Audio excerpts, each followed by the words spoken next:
Okay, ladies and gentlemen, we're back with the Blazing Sword Let's Play. So after going to the Dread Isles and dealing with Uhai, he gave us directions in order to get to the Dragon's Gate, but first we need to sidetrack for a bit. Sidetrack around to this random fortress location that spawns what could have been a really interesting story element that ends up just kind of being nothing. I just realized this whole thing is, because of the character we see in one of the things, this is foreshadowing the chapter. Yeah, foreshadowing the chapter, foreshadowing to a whole lot of nothing. Yeah, yeah, the unit too, because he's considered one of the worst in this game. I think he is, at least. We get a new unit here? Well, no, we meet a unit, and then we get him later. Oh, okay. Never mind. Yeah, there's also here where we start to see Lilith and Hector be the old married couple that they are. Yep. And if Zerk was here, he'd be complaining about people who ship the couple. What's wrong with What's wrong with having your own ship? Well, I mean, he Zerk has gone on massive Twitter rants about how Lynn and Hector's as a couple are just kind of one note. Mm-hmm. But I mean, I don't really care, honestly. Yeah. Like, I find it hard to care about couples in GBA Fire Emblem because of how fucking bad the support conversation mechanics are. Yeah. Well, here's my take on it. It's an opinion. Everyone has one. Yeah, I guess. I mean, that's kind of how everything works, and Zerk, like some people who watch Blazing Knight are probably going to roll their eyebrows at this, but Zerk really does get the whole opinions are our own thing. He's just a little bit. He just has a tendency to be a little bit more tactless than some other people. It's the way he words things. Yeah, it's the way he words things. Like, he drives me absolutely nuts with his ranting about Fire Emblem Warriors. He drives everyone nuts, especially Max. He drives me nuts because, like, here's the thing with Fire Emblem Warriors and what's going on. Like, I myself am not terribly happy with the way Intelligent Systems has kind of been treating the Fire Emblem franchise and just pretending that every game before Awakening and Fates doesn't exist. But I'm not a fan of when people voice complaints about that. I kind of have this feeling. I feel like the mentality they're doing it with is the mentality of old games are so much more better and deeper than new games, and I hate that. I think I've made it pretty clear that I really just True. Don't like Well, that. I don't think it's a case of Intelligent Systems neglecting the franchise. If there's a lot of love for the old games in Heroes, and Echoes is a thing. I mean, Warriors is a bad example, but, Echoes is a thing. I think it's a case of, I think people need to remember is that the video game industry in this day and age is really, really tense and competitive that for any franchise to stay on top, they have to, at minimum, break 1 million units. The fact that Fire Emblem had the balls to go ahead with Echoes shows that they do care. So even though they have to kind of stay in that Fates and Awakening thing, I still think it's amazing that they're able to branch out. So I'm okay with what's going on. Yeah, and Heroes is still a thing, even though Heroes is kind of... I also think Heroes is kind of a bad example, because, as a love letter to Fire Emblem, Heroes is great. As a game, and especially as a mobile game that's using the free-to-play model, I think it's kind of a disaster. Okay. It has been getting better. In some respects, it has been getting better, but I went back to Heroes after the Hero Fest thing and saw that you could get a hero for free. But and I got a 4-star Reinhardt, which if I got enough hero feathers, you get Reinhardt and you can pretty much do anything in Fire Emblem Heroes. But when I was doing some of these challenges, I was unfortunate to see that the game still does not have respect for free-to-play players. True, literally, the level cap once you get to insane is stupid. Yeah, the things that the game expects you to do with free-to-play units half the time is just bullshit. It's just bollocks. And I actually uninstalled Fire Emblem Heroes because I don't play it that much only because of that reason. If I can do a challenge, I will, but some of them it's asking way too much. It's a case of you have to have a 4-star maxed out unit, and it has to be a specific unit, not just an axe user. It has to be you have to have Hector or you have to have Azora. Yeah, I know. Otherwise you can't win. And some of us don't have the money to spend on that. I know. It drives me up the wall, especially, and it doubly so because I'm a broke college student. Yeah. Doesn't have the money to spend. Yeah. Well, yeah, that's why you invested in a Switch. Yeah, that's why I invested in a Switch.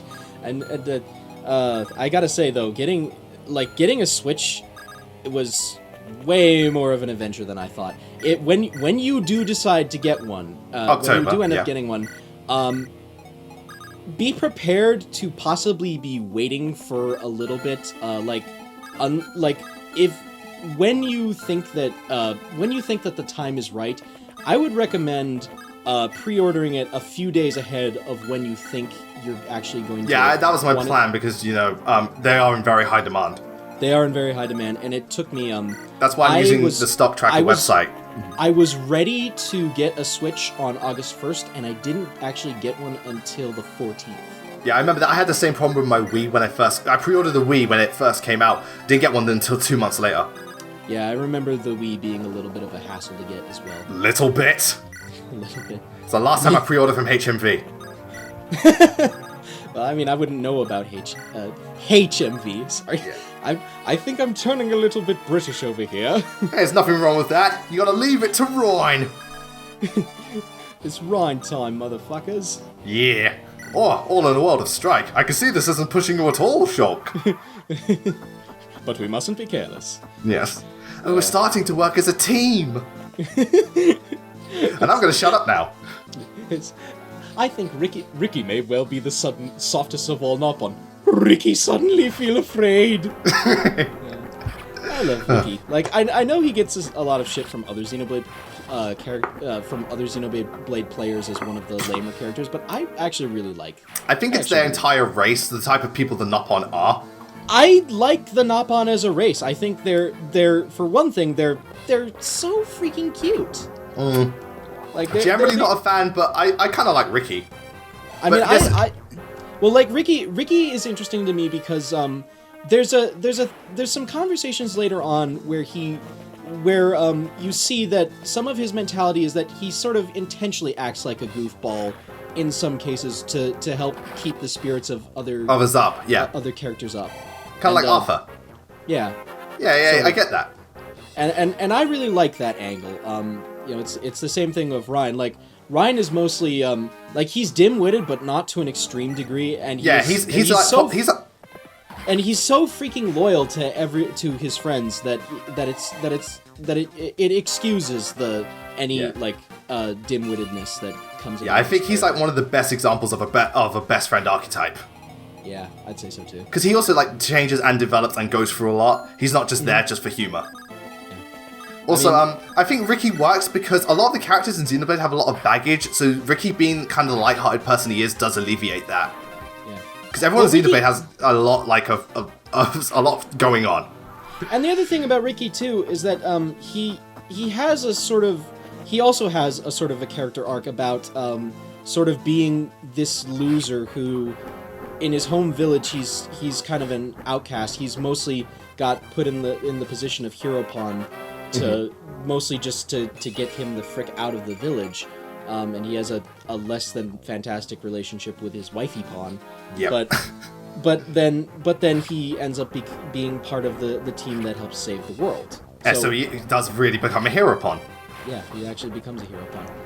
I could go on and on about the characters of Xenoblade. I think that all 7 of the player characters are some of the best characters that have been put in video games. I think they're fantastic as well. I think Shulk is one hell of a main protagonist.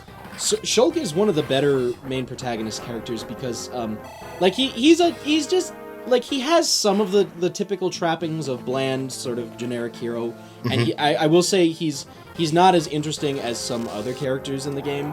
Yeah, but for what he is, I think what it is about Shulk is his baseline personality is not the most, but he goes through a tremendous amount of development. Oh yeah, especially towards the end where he's really pushed to the limit, but when he does discover about the Mechon, it also plays into his idea of a researcher. He always wants to find out more and see things from both perspectives. He realizes I can't just do this because I hate them. I've got to look at it from a different angle. Yeah. I really like that. Yeah. It's just like you were saying in that one video, play Xenoblade. It is fantastic. Even though it's not my favorite game ever, I see just how amazing it is, and I think it is a testament to how this type of thing only video games can provide it because the gameplay, the story, the graphics, the music, they all complement each other and they work together. Yeah, because well, here's the thing. Like Xenoblade as a story, I think Xenoblade could possibly work as like a standalone anime series, at least the story bit of it. Yeah. But it's the way that gameplay and story tie together, I think is Perfect example being Visions, which they could have easily just kept a story element, but it's like, no, you could this actually plays into the gameplay, and it's a fantastic mechanic. And another thing about the Visions is that they tie into things other than the battles, like being able to see when certain materials... future side quests. Yeah, future side quests, which helps because they make... Basically, they throw them away. Yeah, and this is a thing I love about Xenoblade, is that it just has such attention to detail for streamlining things and making things convenient for the player. Things like the fast travel, the way that exploration and doing side quests causes your... even like discovering new areas, you get new experience. Yeah, and you know the way that maps will automatically fill in when you discover a certain amount of the area. Or how, like you said, with item acquisition, or just the gameplay is really streamlined, especially for an RPG. Yeah, I mean, I remember when I was playing Xenoblade Chronicles X, I was like, what the fuck did they do to the battle system? Because like it was weird for some reason, because it was like the same basic battle system concept as Xenoblade 1 in Xenoblade X, but it just felt wrong for whatever. It's more MMO heavy, but honestly, that's what I really liked about it, because it's like you have a various different arts that have certain effects, and if you pay attention to your teammates, you can chain them together really well, and I really like that. I mean, Xenoblade Chronicles X has a lot of things about it that I like. I really like the character customization.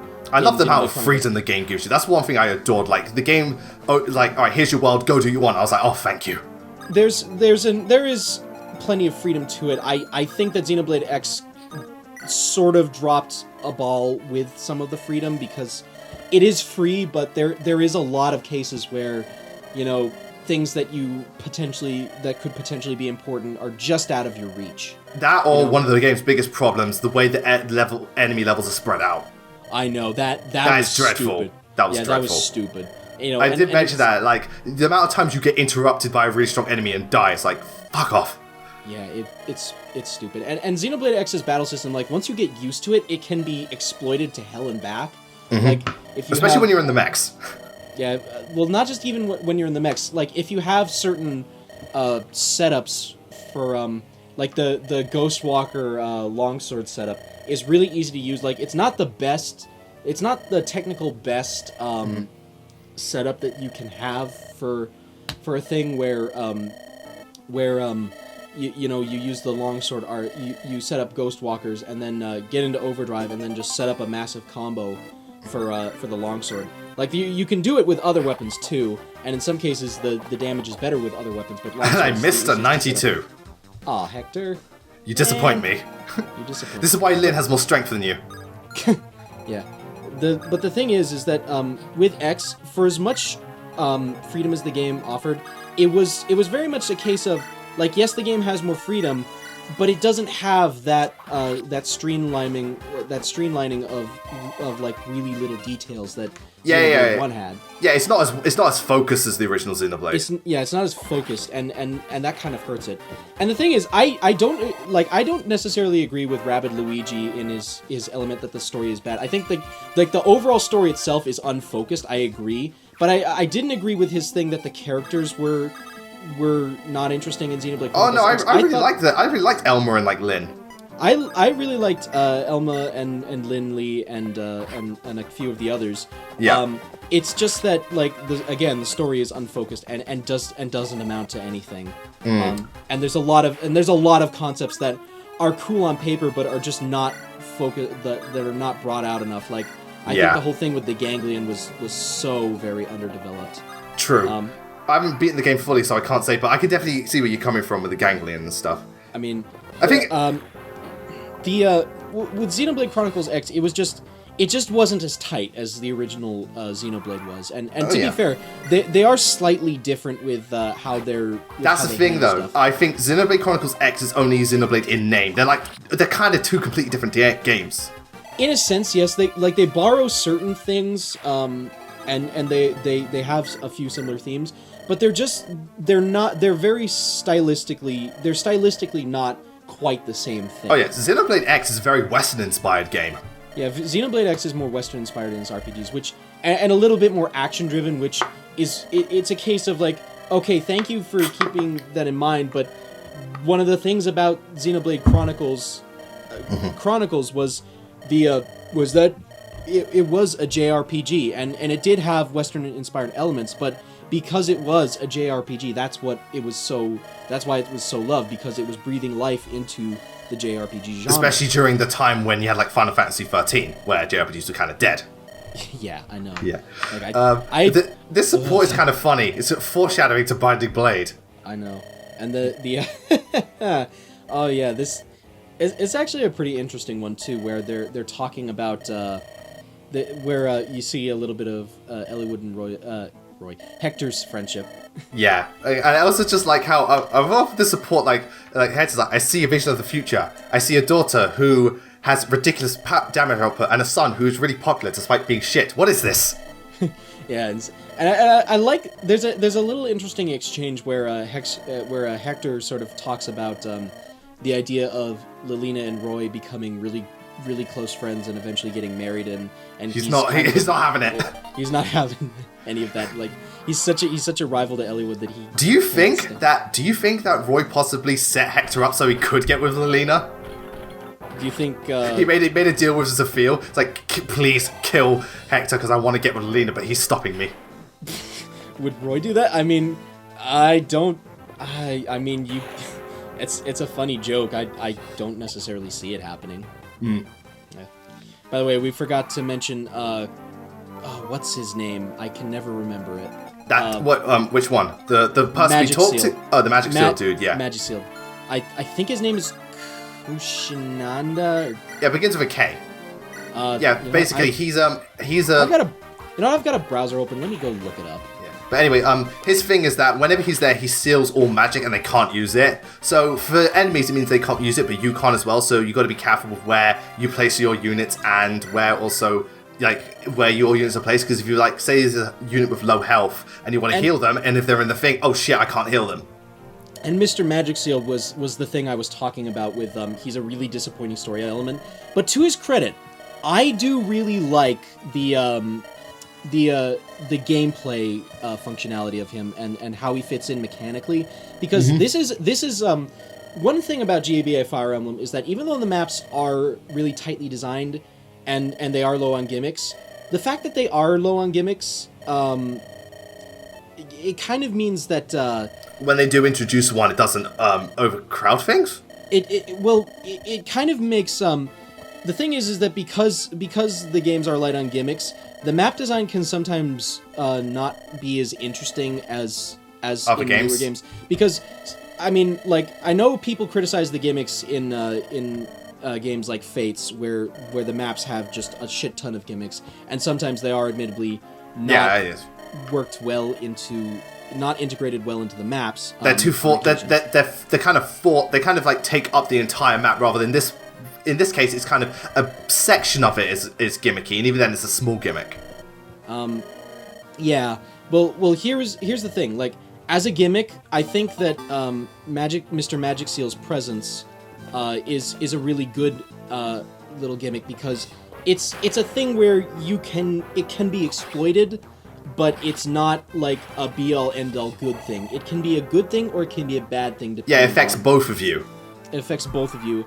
And the ability to utilize it without it necessarily being a thing that breaks the game.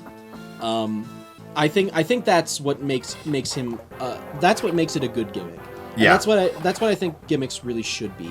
Mm-hmm. They add to the chapters and add that challenge element, but they don't break the chapter or make it so you depend on it. Yeah, it's a thing where they add to the map without necessarily overtaking it. Whereas something like the Conquest endgame with the gimmick of Takumi spamming that attack, that overtakes that overtakes the rest of the map, and the rest of the map would be hard enough without him being there. Yeah, this just made it worse.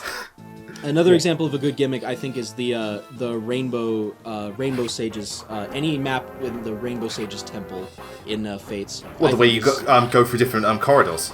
Yeah, the way you go through different corridors. I think that's good because, again, it is integrated well enough that it doesn't necessarily overtake it, and you can use it to your advantage, but it can also possibly be a not so good thing depending on how you do it. Yeah, the thing is, this guy, he can't use any of the things with magic still, and if you notice, his sprite is the same as the person who turned down Lyn just because she's Sakaean. The racist asshole, so Lyn's exacting her revenge. Also, this is where Lyn caps. Oh, yeah. Yeah, she reaches level 20 at this bit.